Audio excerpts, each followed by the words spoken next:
నారాయణపురం మండల కేంద్రంలో గత 3 సంవత్సరాలుగా నిర్వహిస్తున్నటువంటి ఎస్ఎన్సిఎల్ క్రికెట్ టోర్నమెంట్ సీజన్ 4 యొక్క కరపత్రాలను బుధవారం నారాయణపురం ఎస్ఐ జె జగన్ ఆవిష్కరించారు. అనంతరం ఆయన మాట్లాడారు.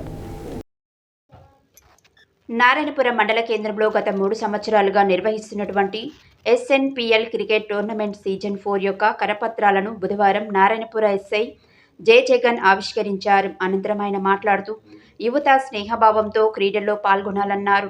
మరియు క్రీడలతో మానసిక ఉల్లాసం పొందుతారన్నారు.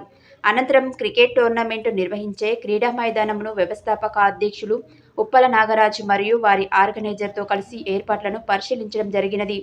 టోర్నమెంటుకు కావలసినటువంటి ఏర్పాట్లను త్వరగా పూర్తి చేసే విధంగా ప్రణాళికలు ఏర్పాటు చేసుకున్నట్లు టోర్నమెంటులో పాల్గొనే మండల స్థాయి క్రికెట్ క్రీడాకారులు ఆర్గనైజర్లను సంప్రదించి క్రికెట్ జట్టును నమోదు చేసుకోవాలని వారికి సూచించడం జరిగినది. ఈ యొక్క కార్యక్రమంలో ఎస్ఎన్పిఎల్ టోర్నమెంట్ వ్యవస్థాపక అధ్యక్షులు ఉప్పల నాగరాజు, టోర్నమెంట్ ఆర్గనైజర్లు కొండ శ్రీకాంత్ గౌడ్, వీడం సాయి కిషోర్, పెద్దగోని రాజుగౌడ్, మిర్యాల శ్రీహరి, కొండ నవీన్ గౌడ్, చిలువేరు అంజయ్య, ఉప్పల వెంకటేష్, గంగాపురం సాయి గౌడ్, శికలమెట్ల హేమేందర్, నాతి బంగారాజు తదితరులు పాల్గొన్నారు.